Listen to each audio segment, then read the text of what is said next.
સમય ઘણો થયો છે, હું બહુ લાંબો સમય નહીં લઉં, પણ ખાસ બે ચાર મુદ્દાની વાત કરવી જરૂરી છે. સૌથી પહેલી વસ્તુ, પહેલીથી છેલ્લી લાઈનના બધા મિત્રો ખાસ યાદ રાખો, ગુજરાત રાજ્યના ગીર સોમનાથ જિલ્લાના મોટા સવડિયાળા ગામના બાલુભાઈ સરવૈયા,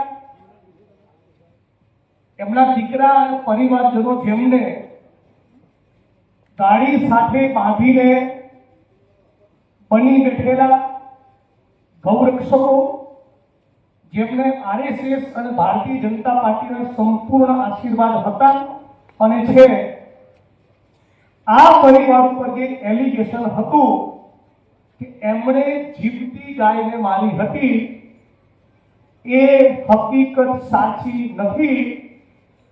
જે ગાયનું નાજાભાઈની ગાયનું જે મારણ થયું, એ ગાય ઉપર ફોરેન્સિક તપાસની અંદર એશિયાટિક લાયનના શરીરના વાળ જોવા મળેલા છે. મતલબ કે આ ગાય મરેલી હતી, છતાં બાલુભાઈ અને એમના પરિવારજનોએ જીવતી ગાયને મારી એવું ખોટું બનાવટી ઉપજાવી કાઢેલું ચિત્ર રજૂ કરી આ આખા કાંડને અંજામ આપવામાં આવેલો. એટલે આ વાત આપણી બધાની વચ્ચે સ્પષ્ટ થઈ જવી જોઈએ. ગાયનું મારણ એશિયાટિક લાયને કર્યું અને એની ત્વચાના વાળ એ ગાયના શરીરમાં પોલીસ તપાસમાં અને એફએસએલના રિપોર્ટમાં જોવા મળેલા છે. મુદ્દા નંબર 2, આ જ્યારે ઘટના બની અને એના વિડીયો જે સોશિયલ મીડિયામાં વાયરલ થયા અને આખા ગુજરાતમાં અને દેશમાં બહુ જ ઘેરા પ્રત્યાઘાતો પડ્યા, અને એ વિડીયોમાં ચારે એંગલથી આપણે સ્પષ્ટ જોઈ શકીએ છીએ કે જે 5 આરોપીઓને સજા થઈ, ફક્ત એ 5 જણા આરોપી નથી. ઉનાળી બજારમાં પોલીસ સ્ટેશનની સામે 45-50 લોકો સરેઆમ મારતા વિડીયોમાં દેખાય છે. મતલબ કે જે 5 લોકોને સજા થઈ, એ સિવાયના બાકીના 35-40 લોકો પણ આરોપી છે અને એમની સામે પણ હાઈકોર્ટમાં અને સુપ્રીમ કોર્ટમાં આપણે લડત આપીને ફરીને બધા સેન્ટ્રલ જેલના સળિયા પાછળ જાય, એના માટે આજનો આ કાર્યક્રમ આપણે રાખેલો છે. મુદ્દા નંબર 3, એ જે સરઘસ ઉનાળા પીડિત પરિવારોને મારતા ઉનાળની આખી બજારમાં ફેરવે છે, એ સરઘસની અંદર આ રાજ્યના પોલીસ કર્મીઓ પણ સામેલ હતા. એટલે એડવોકેટ મિત્રો બેઠા છે, એ પણ ક્યારેક સ્પષ્ટતા કરે, એ બધા લોકો પણ મારનારા લોકોની સાથે પણ આરોપી જ કરાય, અને એ લોકો પણ હાઈકોર્ટ અને સુપ્રીમ કોર્ટની આપણી લડતના પગલે આવનારા દિવસોમાં કે સાબરમતી સેન્ટ્રલ જેલના સળિયા પાછળ જાય, આ એના માટેનો કાર્યક્રમ છે. આજે એના માટે આપણે ભેગા થયા છીએ.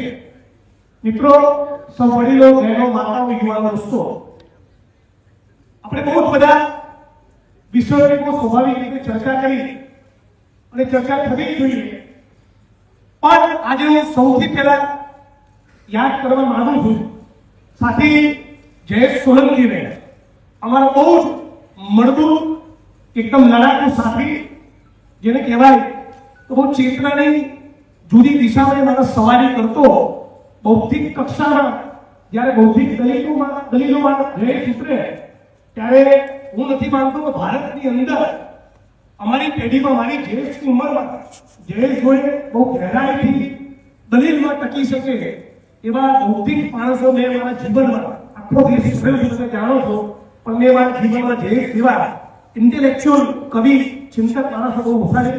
એટલે સાથી જયેશના આજે યાદ કરું છું, બહુ અત્યાચારની ઘટનાઓ ગુજરાતના ખૂણે મારી ગાડી ચલાવીને ભાઈ તરીકે મને ફેરવ્યો છે, અને મિત્રો જોડે મારી જોડે ગાડી હતી ત્યારે મિત્રો જોડે હાથ જોડી કે પેલી ઘટના બની કે અમારે જવાનું છે છૂટી લાવવા અને ગાડીની વ્યવસ્થા બહુ વર્ષો સુધી કરી એવા સાથી ઉમેશભાઈને પણ યાદ કરું છું.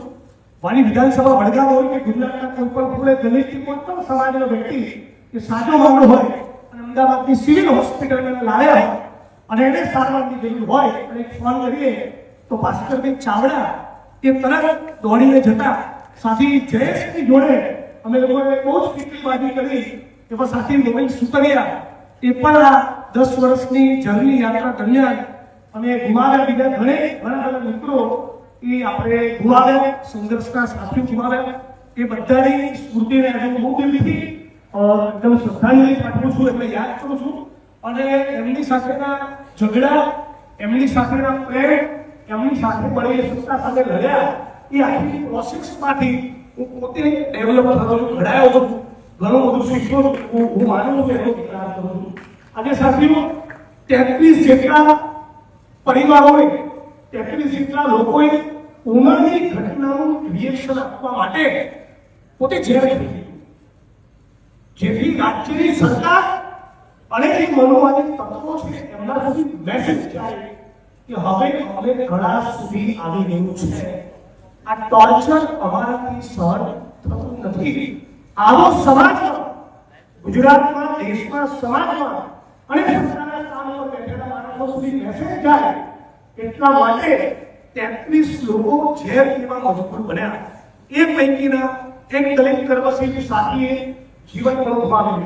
સાથી અમરેલીના કાંતિભાઈ વાળા નવચેતનની પરવારે આપણી વચ્ચે છે, બીજા ચાવડાભાઈ બધા મિત્રો બેઠા છે. ઘણા બધા લોકોએ સંપૂર્ણ ખોટા કેસમાં 302 ના આરોપી તરીકે કાંતિભાઈ વાળા વગેરે મિત્રો લગભગ 7 વર્ષ 6-7 વર્ષથી વધારે સમય એમણે સૌ ખોટા કેસમાં, એમનો બિલકુલ વાત નહીં એવા કેસમાં 7 વર્ષ એ અમરેલીની જેલમાં રહેવું પડ્યું. એવા અનેક મિત્રોના એવા અનેક યોગદાન હશે કે ઉનાળા આંદોલનનો ચહેરો હોવા છતાં હું જાણતો ન હોઉં, એમને અંગત રીતે મળ્યો ન હોઉં, મને કોઈ મદદ માટે આવેલા હોય, મને કોઈ સેલ્ફી લેવા આવેલા હોય, પણ છતાં અનેક મિત્રોનું આ આંદોલનમાં યોગદાન રહેલું છે. એટલે જે ઉનાળાની ઘટના બની એ જેટલી એની નિંદા કરીએ, જેટલી શરમજનક, એ પીઠ ઉપર જે કોરડા વીંજ્યા વસરાભાઈ સરવૈયાના, રમેશભાઈ સરવૈયાના, પાલુભાઈના, બીજા મિત્રોના એ કોરડા આ હોલમાં બેઠેલા દરેક વ્યક્તિએ અને ગુજરાતના 50 લાખ દલિતોએ એની પીડા મહેસૂસ કરી ત્યારે ઉનાળાનું આંદોલન થયું છે. અને આ પ્રસંગે તમિલનાડુના, આંધ્રપ્રદેશના, રાજસ્થાનના, મહારાષ્ટ્રના, મધ્યપ્રદેશના, પંજાબના, ઓરિસ્સા, આસામના, કેરળના અનેક દલિત એક્ટિવિસ્ટો, કર્મશીલો, એનજીઓ, સામાજિક સંસ્થાના માણસો, લેફ્ટના માણસો, ભારતીય સોશિયલિસ્ટ, વિવિધ રાજકીય પક્ષોના માણસો બધાએ ઉનાના પીડિત પરિવારની મુલાકાત લીધી. માયાવતીજી મુલાકાત લીધી, રાહુલજી મુલાકાત લીધી, ડીકે મુલાકાત લીધી, ડી રાજાએ મુલાકાત લીધી. આવા બધા પરિબળોના કારણે ઉનાની ઘટના એ નોંધ ગુજરાતમાં, દેશમાં, વૈશ્વિક સ્તરે લેવા આવી. મને બરાબર યાદ છે જ્યારે અમદાવાદથી ઉના 400 કિલોમીટર યાત્રા લઈને નીકળ્યા હતા ત્યારે કેટલાક લોકો ઓસ્ટ્રેલિયામાં, કેટલાક લોકો અમેરિકામાં, કેટલાક લોકો લંડનમાં જુદા જુદા સ્થળોએ બાબા સાહેબના સ્ટેચ્યુની બહાર ઉભા રહીને હાથમાં બેનર લઈને ઉભા હતા કે વી સપોર્ટ ઉના માર્ચ. જે ગુજરાતની ધરતી પર અમદાવાદથી ઉનાની યાત્રા ચાલી રહી છે, એ યાત્રાના લોકો સમજ રાખીને એની સાથે સોલિડારિટી વ્યક્ત કરીએ છીએ. એ બધા મિત્રો દેશ દુનિયાના જે પણ ખૂણે પથરાયેલા છે એ બધા જ કર્મશીલો, એક્ટિવિસ્ટો સાથીઓને હું આ પ્રસંગે યાદ કરું છું. અને ઉનાની ઘટના અને એનું બહુ એક ઐતિહાસિક મને લાગે, મને બહુ આપણે બધાએ એને હજી વખતે ઘૂંટીને પાકું કરવાની ચાલે છે. અમદાવાદમાં ઉનાની ઘટના બન્યા બાદ જે એક પ્રસંગો બહુ મને લાગે કે આખા ગુજરાત દેશમાં બહુ મોટો મેસેજ રહ્યો. એ જે અમારા સુરેન્દ્રનગરની ટીમ અમૃતભાઈ લંબીપડા તો આવ્યા, એમણે 10 ગાડીઓ ભરી સુરેન્દ્રનગરની સરકારી કચેરીના પ્રાંગણમાં રાખવામાં માને એમ કરીને જે મળેલી ગાયો ફેંકી અને એક પ્રકારનો જે રિસ્પોન્સ આવ્યો, એના કારણે આખી લોકોની ઇમેજિનેશન એ તરફ વળી લોકોનું ધ્યાન આકર્ષિત થયું.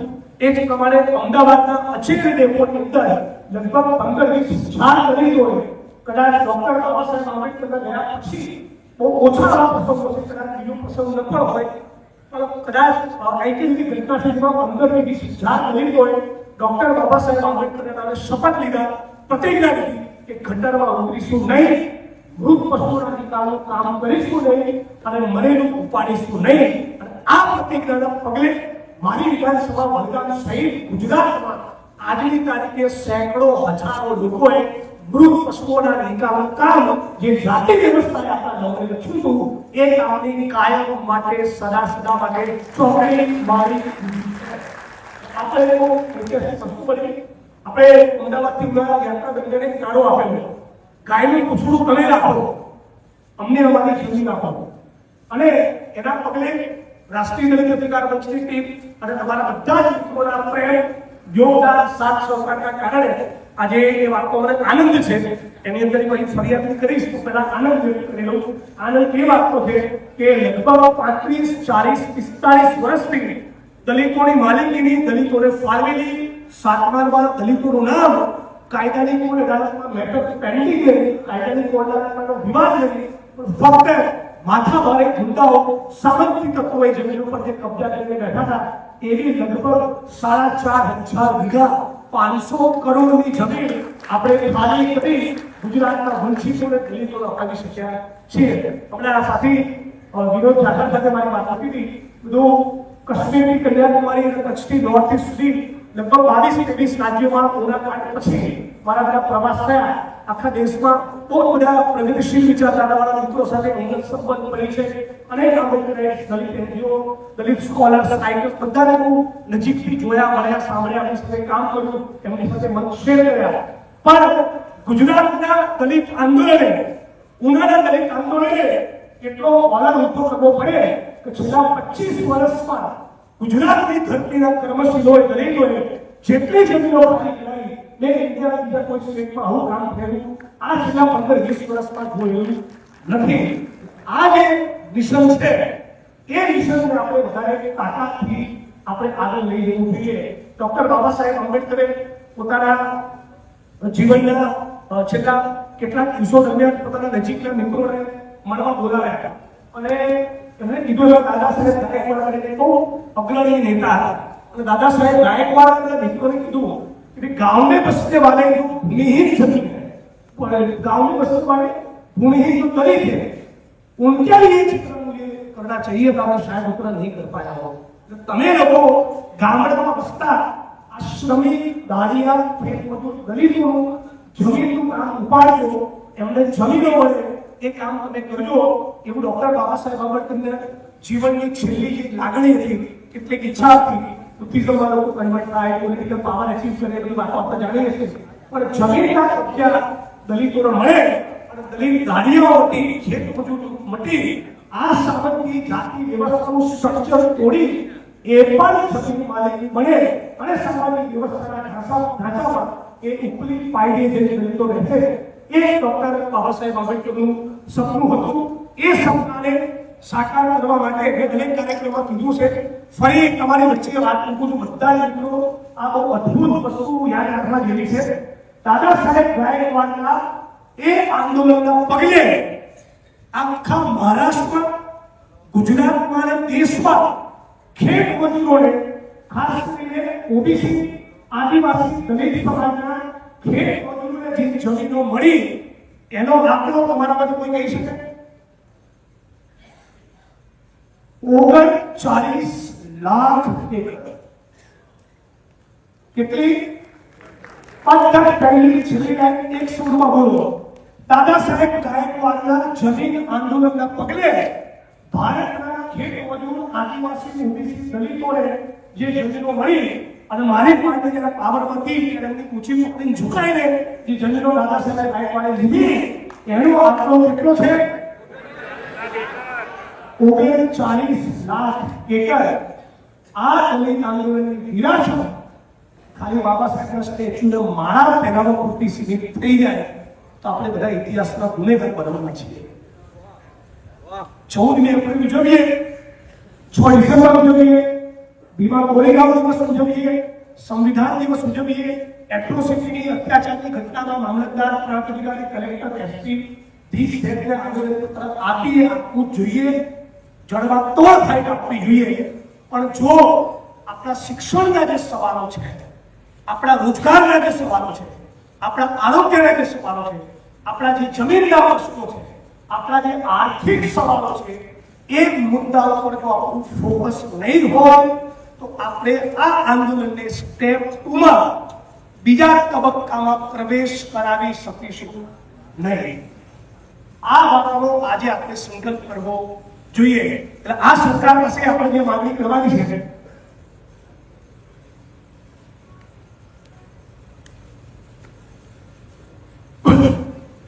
આ સરકાર જોડે આપણે જે માંગણી કરવાની છે એ મારી દ્રષ્ટિએ સર્કિટ હાઉસમાં થોડાક મિત્રો આ મીટિંગના આયોજન માટે મનીષભાઈ બધા મિત્રો ભેગા થયા હતા અને એની ચર્ચા કરી હતી. એ વાત તમારી વચ્ચે મૂકું છું. પહેલી માંગણી આપણી એ હોવી જોઈએ કે મારું સરવૈયા અને આપણે ગુજરાતનો દલિત સમાજ એ તો હાઈકોર્ટમાં જઈશું જ કે જે 42 આરોપી હતા એ પૈકી સજા ફક્ત પાછળ થઈ, 36 લોકો 37 લોકો છૂટી ગયા. તો માલુમી સરવૈયા અને ગુજરાતનો દલિત સમાજ તો હાઈકોર્ટમાં અપીલમાં જશે, પણ ભારતીય જનતા પાર્ટીની સરકાર પણ અપીલ દાખલ કરે. આ બાબતની આપણે સરકારને ફરજ પાડવી જોઈએ. આમાં બધા મિત્રો સહમત છો? રાજ્યની સરકાર, એનું ગૃહ વિભાગ, એનો સમાજ કલ્યાણ વિભાગ, એની પણ જવાબદારી બને છે સામાજિક ન્યાય સુનિશ્ચિત કરવાની. ફક્ત આ હોલમાં બેઠેલા કે ગુજરાતના દલિતો નથી. એટલે સરકારના માથે પણ આપણે પ્રેશર ઊભું કરવું જોઈએ કે પીડિત પરિવાર એ તો હાઈકોર્ટમાં જશે, પણ રાજ્યની સરકાર પોતે પણ આમાં અપીલ દાખલ કરે.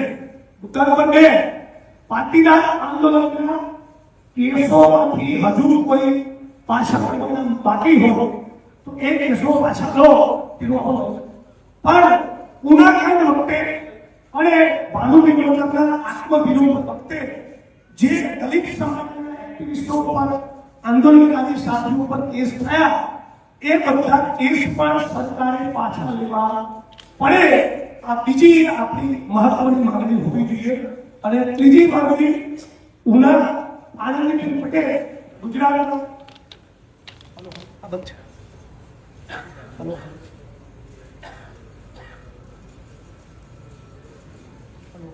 ભાઈ ચાલુ કરો.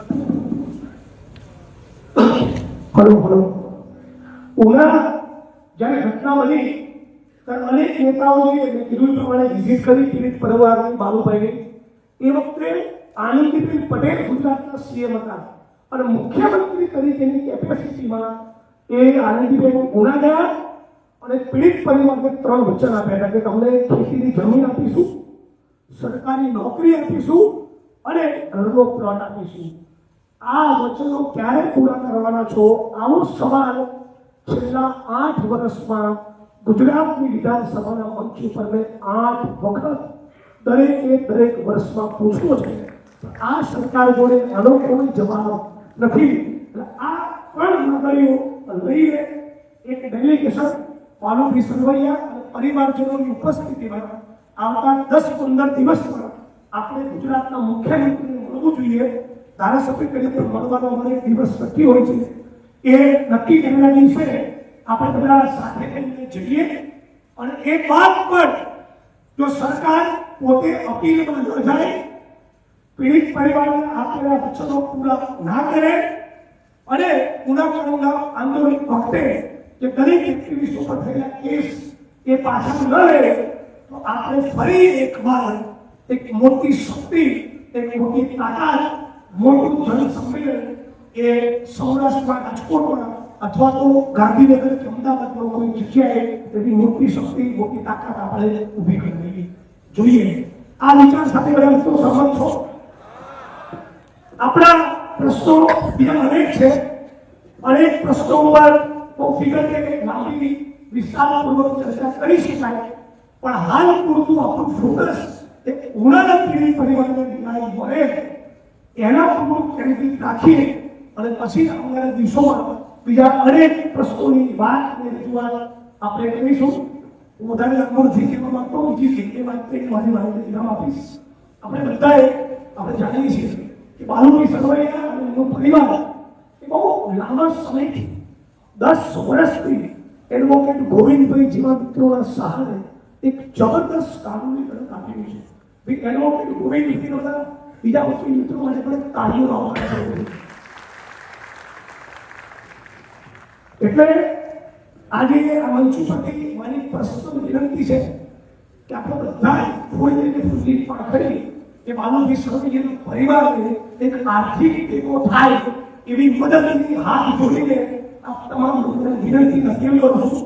આશા રાખું તમે બધા એક સરસ યોગદાન એ બાલુભાઈ સરવૈયાના પરિવારજનોને પહોંચાડશો, જેથી અનેક આવા પ્રસંગોમાં કાર્યક્રમોમાં એમણે વકીલોના ધક્કા, કોર્ટના ધક્કા, મારા જેવા લોકોના માણસો બોલાવે, ફંક્શનો રિવ્યુમાં જવાનું હોય તો આપણે બધા સાથે મળી એમને એક સરસ આર્થિક રકમનું કોન્ટ્રીબ્યુશન આપવું જોઈએ. બધા મિત્રો એમાં રેડી છો તો બધાને હું વિનંતી અપીલ કરું છું. અને છેલ્લી વાત કરવા માંગુ છું, હમણાં મંચ ઉપર રાકેશજી મહેરે વાત કરી કે એમની પર તળીફાનો કેસ કરવાની કોશિશ કરી છે અને દારૂ મોટરો દ્વારકાના ગોહિલ નામના છોકરાએ દેવરાજ ગોહિલ નામના છોકરાએ એક જગ્યાથી દારૂ પીતીઓ પકડી તો એને પીવડાવવાના બદલે એની ઉપર દારૂની પેટીઓની લૂંટનો કેસ કર્યો. અમેરિકા અકરિયાના બધા મિત્રો પણ ઉપસ્થિત છે. એ પણ આ જ સમયે ખોટા કેસો બનેલા છે. વડોદરાની અંદર એક એએસઆઈની ચાલુ નોકરી દરમિયાન 15 થી 20 દલિત યુવાનોની ઉપસ્થિતિમાં કાયદાથી પ્રતિબંધિત દલિતોને સૌથી વધારે હર્ટ કરનારો જે શબ્દ છે એ પોલીસ સ્ટેશનની અંદર બોલ્યો, છતાં પોલીસે એની સામે ગુનો દાખલ નહોતી કરતી. પાછળ ફેરફાર કરી પણ જે તબક્કે પોલીસ ગુનો દાખલ નહોતી કરતી, જાતિસૂચક શબ્દો વાપરવા છતાં તો સુરતના અને ખાસ કરીને વડોદરા શહેર અને જિલ્લાના બધા મિત્રોએ આ મુદ્દે એવી કરી તો પેલા એ સમયની સાથે ગુનો દાખલ કરવાના બદલે 54 જેટલા આપણા યુવાનો પર ખોટા કેસ કર્યા. એટલે આવા દલિત સમાજના યુવાનો લડનારા માણસોને આ રાજ્યની પોલીસ પ્રશાસન બહુ સિસ્ટમેટિકલી વીડીને પાછળ તડીપાર 307 છેડતી આવા અનેક પ્રકારના કેસોમાં ફસાવી રહી છે. આ સંજોગોમાં આ જે મિટિંગ આપણે કરી અને જે થોડી ઘણી એકતા ઊભી થઈ, આવી એકતાનો સરવાળો નહીં કરીએ તો આ રાજ્યની સરકાર એ અનેક લોકોને ટાર્ગેટ કરશે. એટલે બધાને ખાસ વિનંતી અપીલ કરું છું કે આપણા લડનારા માણસોથી કોઈ પણ વ્યક્તિને ટાર્ગેટ કરે તો સમાજના બાકીના તમામ માણસો એક થઈ મજબૂત રીતે એની પરથી ઊભા રહેવું જોઈએ. દિલીપભાઈને એક આઈપીએસ અધિકારીએ બહુ બદતમીજી કરી અને ખોટા કેસમાં ફસાવી નાખવાની ધમકી આપી હતી. સામે રાજકોટ જઈ અમે બધા મિત્રોએ એક લડતની શરૂઆત કરી હતી અને એ આઈપીએસ અધિકારીને બહુ સરસ શબ્દોથી અમે નવાજીના થોડો રેલો તો આવેલો છે, પણ આવનારા દિવસોમાં બધા જ મિત્રોને ખાસ કહેવા માંગુ છું કે મને ધારાસભ્ય તમારા પ્રેમના કારણે મળતો છે. તમે જે મારું રિસ્પેક્ટ કરો છો, મારું સન્માન કરો છો, મારું જે સમર્થન કરો છો એના કારણે બનવા મળ્યું છે અને એનો ભાર બહુ જ પ્રેમથી વહન કરો છો અને મને કોઈ દિવસ થાક રાખતો નથી અને તમારા માટે અડધી રાતે પણ કામ કરવાનું આવે તો મને નખરો આનંદ જ મળે છે. એટલે તમે કોઈ પણ પીએસઆઈ ગઈ બીજી કક્ષાનો કોઈ પણ માણસ કારણ વગર આખરી ભ્રમણ ઊંચી કરે ને તો મને કહેજો. આજે તો આમાં બરાબર મારું રહેલું છે એટલે મારા ચીફ પ્રેસિડેન્ટ વધારે નહીં બોલીશું પણ મારો ભાવ અને લાગણી તમારા સુધી પહોંચી ગયા છે. જ્યારે વીર સોલંકીને કે દેવરાજ ગોહિલ કે અમરેલી આંકડિયાના માણસો કે બરોડાના માણસોની સાથે બદતમીજી કરે ને તો મારા મગજમાં એવી એન્ટ્રી એ અધિકારીની પડી જતી હોય છે કે પછી ભવિષ્યમાં હું કેવો દાવો લેવા માંગુ છું એ આ જગતમાં મારા આત્મા સિવાય કોઈ દાવો નથી.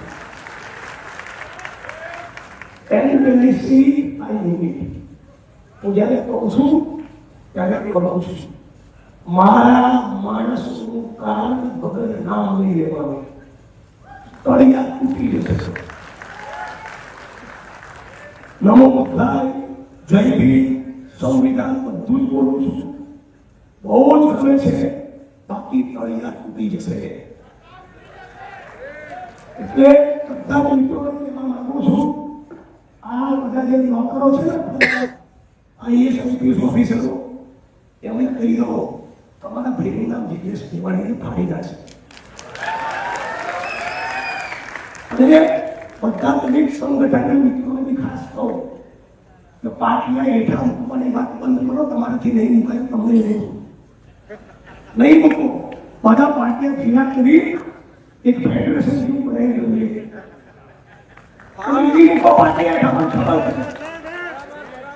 બરાબર, હું રાજસ્થાનની દલિતોનો વખો છું, કેરળની દલિતોનો વખો છું, મહારાષ્ટ્રના મધ્યપ્રદેશના દલિતોનો વખો છું, આસામમાં તો થઈ ગયો ત્યારે દલિતોનો વખો છું.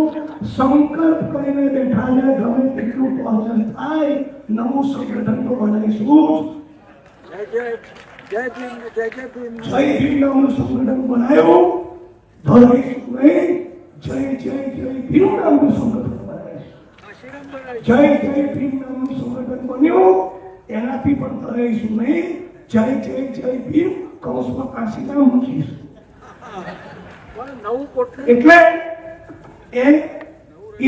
હું 10 વર્ષમાં હાથ જોડીને થાકી ગયો. અને ઘણી વાર એવો સવાલ થઈ છે કે મારામાં એવું શું ખોટું હશે કે ગુજરાતના આટલા બધા કર્મશીલો એવું કહેવાનું મન નથી કરતું કે જે સાથે મળીને આપણે સંગઠન બનાવીએ. એટલે ચોટીલામાં 4 સંગઠન ચાલતા હોય, 5મું બને એક રાત. વાપીમાં 14 સંગઠન ચાલતા હોય બાબા સાહેબ માને તો 15મું બને. બાબા સાહેબ પાછા કેટલું નામ બનાવીશું, તમારા નામથી બનાવીશું. એટલે એ નહીં થાય તો મનીષભાઈ સુબોધભાઈ રાકેશ બધા મિત્રો મજાક અમે એવી ચર્ચા કરીએ છીએ કે બધા સંગઠનના મિત્રો આપણે એક દિવસ એક સેમિનાર કરીએ, એક કેડર કરીએ અને 3 દિવસ બધા નામ આપી દો. ફૂલ કેસ સારી જેટલું કેસ બદલ મારી સામે, તમારી સામે, આડોશી સામે, પેલા સંગઠનમાં પેલા ફ્રીજ હોય સોશિયલ મીડિયામાં 3 જણા ભેગા થઈએ. જેટલી મને ચોપડાવાળી ચોપડાઈ દો, મારા તમને ચોપડાનું તમને ચોપડાઈ દો, એવી રીતે વાળા કહી દો, સુબોધ વાળો કહી દો. 3 જણા બાદ નીકળી જાય પછી નક્કી કરીએ હવે શું કરવું છે. તમે શું આપણે આજે મંચ ઉપર તમે ખબર કેવું પકડાવો નથી, કેવું કોઈ બેસાડે નથી. બધા બહુ ભીડી કે ભીડી આપે ના, મને ના કીધું એ ખરીદ ના હોય એટલા માટે.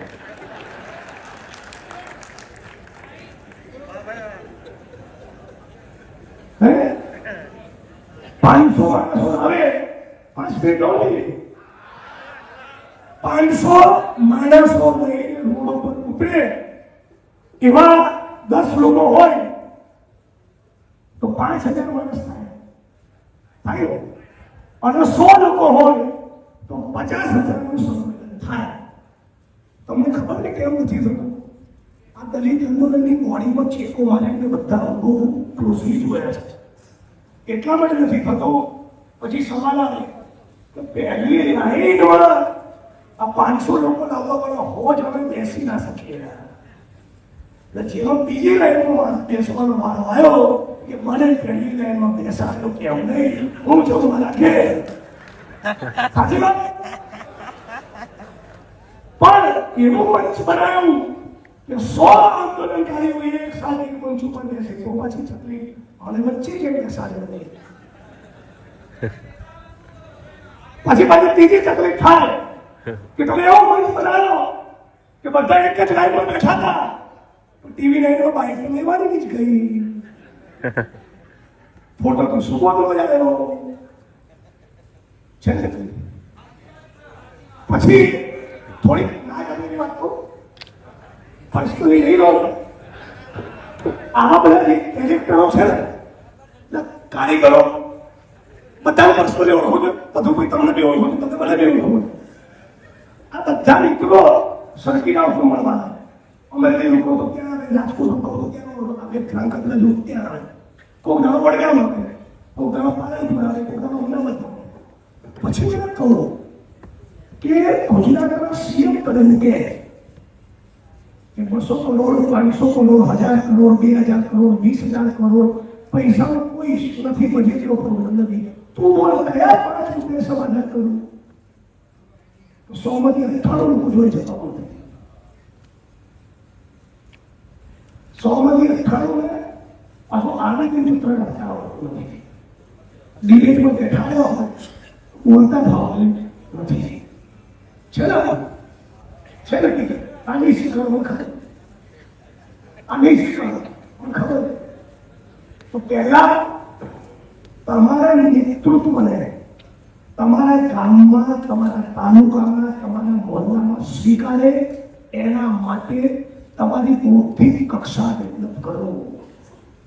ડોક્ટર બાબા સાહેબ આંબેડકરના વોલ્યુમમાંથી 2-5 સાલ આખા વાંચી જાઓ. તમારી બૌદ્ધિક કક્ષા હશે તો આ ચેનલ વાળા એક લેવા આવશે. Al Jazeera, Washington Post, New York Times, BBC London આ બધા ઉનાના આંદોલનને કવર કરવા આવતા હતા. કેમ કે એમને ખબર હતી કે આંદોલનમાં એક ભાઈ એવો છે જેને વોશિંગ્ટન ટાઈમમાં શું બોલવું અને બીબીસી વાળા શું બાઈટ આપી એવું આવડે છે. એ કેપેસિટી એક એક્ટિવિસ્ટ તરીકે આપણે ડેવલપ કરવી પડે. મુદ્દા નંબર 2, આ જે બધા સંગઠનો સરવાળો આપણે કરવો છે એમાં એટલા એવા કારીગરો બેઠા છે કે સેટિંગો કરે છે. સાચું કરે છે સેટિંગ. પછી હું જાઉં ને ગલતી ખબર પડી જાય કે હવે જંજીર મારો બચ્ચો રહ્યો બાકી થાય ગયો તો આમાંની જે યાદી બનાવો, આમનું કાર્ય ઉપયોગ પૂરો કરી પછી સરકારનું કરીશ. બળાત્કારની, જમીનોના દબાણની, મર્ડરની, એટ્રોસિટીની મેટરમાં તોડબાદ, સેટિંગબાદ જે દલિત સમાજના કારીગરો નીલો ઊંચો નાખી આવે છે ને એની પર પહેલા દવા કરો.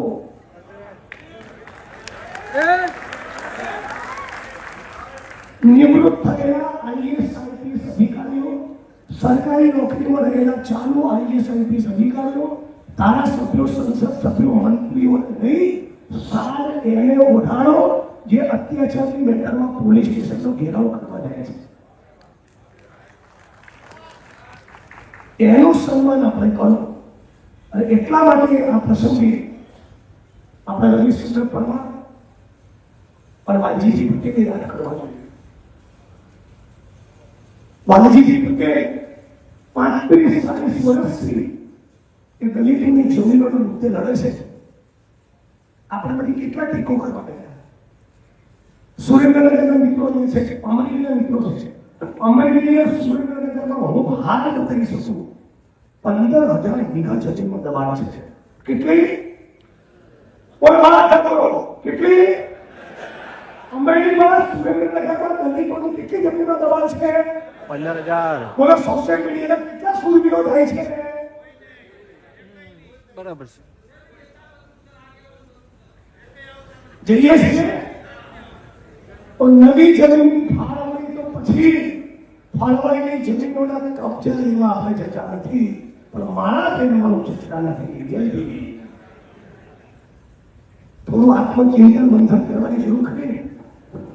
પણ માનો કાકા તમને જો બહુ પ્રેમથી વાત કરું, તમારી સામે બહુ જ ખોટું બન્યું પણ તમારી સાથે આખો સમાજ છે જોડે સલાહ બધા પીડિતો એવો નથી થયો એટલે સમાજનો તમે પણ દિલથી આભાર માનજો અને માનતા જ રહેજો ઊભા થઈ બરાબર તમારી ઘટની બન્યું એવું અનેક લોકો જોવાનો રોજ બને છે ઉનાથી ખતરનાક ઘટના ઉનાના જ મહિનામાં બની હતી અને સાપર વેરાવળની ઘટના ડીડી બધા મિત્રો જાણતા છે એટલે તમારી સાથે આખા ગુજરાતના દલિત સમાજના લોકોની લાગણી બંધાય એ વાતનો તમારે પણ ઋણ સ્વીકાર આપણે બધાએ કરવો જોઈએ તો સાથીઓ મારી વાણીને વિરામ આપું છું આપ તમામ મિત્રોનો ખૂબ ખૂબ આભાર આજે એ સાથે મળે અને સાથે બેઠા કેટલું સરસ લાગ્યું ને તો આ જ પ્રમાણે બીજા જે પણ આવા પ્રસંગો ઘટના બને આપણે બધા સાથે મળીને લડીએ આપણી એકતાને મજબૂત કરીએ હવે નવા કોઈ સંગઠનો ન હો ખોલેલા સંગઠનોને સરવાળો કરી એક છત્રી નીચે આવીએ અને બાલુ કાકાએ આપણે જે મદદ કરવાની જાહેર અપીલ કરી છે એ મદદની અપીલના ભાગરૂપે પહેલા હું મારો 25,000 રૂપિયાની ફાળો ખાઉં છું આ તમામ લોકોને વિનંતી છે કે કોઈ વ્યક્તિનો એકાઉન્ટ જાહેર નથી કરવાનો સીધા બાલુ કાકાને ડાયરેક્ટ મદદ પહોંચાડજો રસ્તામાં સુમોડ ભેટી ના આવે મનીષ ભેટી ના આવે જીગ્નેશભાઈ પણ ના આવે એમને મદદની જરૂર હાલ પૂરતી નથી આ કેસમાં ચુકાદાનો પરિણામ ના આવે ત્યાં સુધી વર્ષો વર્ષ એમને મદદની જરૂરિયાત રહેશે વર્ષો વર્ષ પણ કાકા અમે તમારી પડખે ઉભા રહીશું સુપ્રીમ કોર્ટ ઓફ ઇન્ડિયા સુધી લડીશું આર્થિક ટેકો પણ આપીશું આ કઈ મને નિયમ આપું છું આ તમામ લોકો મહેન્દ્રભાઈ છેલ્લે ક્રાંતિજી રજૂ કરશે પછી આપણે જમીને છૂટા પડીશું મારી સાથે કેવા લગાવજો હું કહીશ લડાઈ છે તમે કહેશો જીતેંગે